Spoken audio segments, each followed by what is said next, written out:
নমস্কার। আজকে আমি একটু মুড়িঘণ্ট বানিয়েছিলাম। সেই রেসিপিটাই আপনাদের সকলের সাথে আজকে শেয়ার করছি। তার জন্য আমার হাতে ছিল রুই মাছের মাথা। সেই মাথাটা আমি নুন হলুদ মাখিয়ে একটু তেলেতে ভালো করে ভেজে তুলে নেব।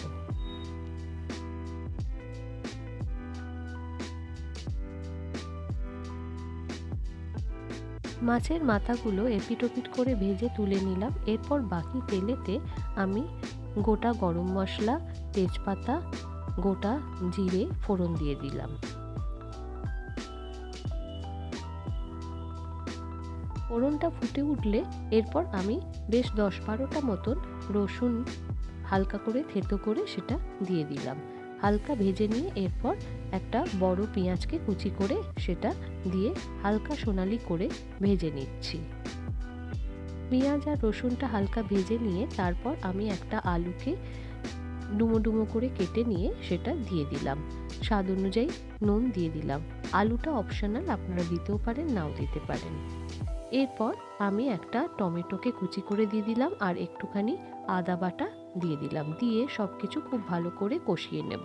কষাতে কষাতেই এরপর রেগুলার যে মশলা ধনে, জিরে আর হলুদ দিয়ে দিলাম। দিয়ে ভালো করে নাড়িয়ে চাড়িয়ে এরপর গোবিন্দভোগ চাল আগে থেকে একটু বাটিতে ভিজিয়ে রেখেছিলাম সেটা দিয়ে দিলাম।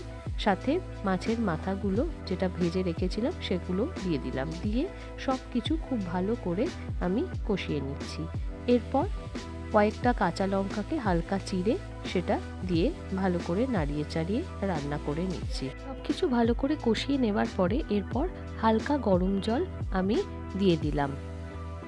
দিয়ে এরপর আমি মিনিট 10-এর জন্য ঢাকা দিয়ে দিলাম। ঢাকাটা সরিয়ে দেখে নেব চালটা ঠিকঠাক করে গলেছে কিনা। আলু আর চালটা ঠিকঠাক করে যতক্ষণ না সেদ্ধ হবে ততক্ষণ আমি এটা ঢাকা দিয়ে দিয়ে রান্না করব। হালকা সেদ্ধ হয়ে গেছে। এরপর আমি স্বাদ অনুযায়ী চিনি দিয়ে দিলাম, একটু গরম মশলা গুঁড়ো দিয়ে দিলাম আর ঘি দিয়ে দিলাম। দিয়ে আমি এটাকে আবার একটুখানি নাড়িয়ে চাড়িয়ে রান্না করে ঢাকা দিয়ে দেবো। মিনিট 10 পরে ঢাকা সরিয়ে ভালো করে আলু আর চালটা সেদ্ধ হয়ে গেলে ওপর থেকে আমি ধনেপাতা কুচি ছড়িয়ে দেব।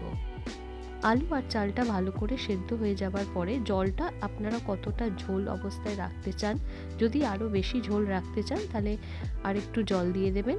আমি এই রকম মাখা মাখা অবস্থাতেই নামিয়ে নেব।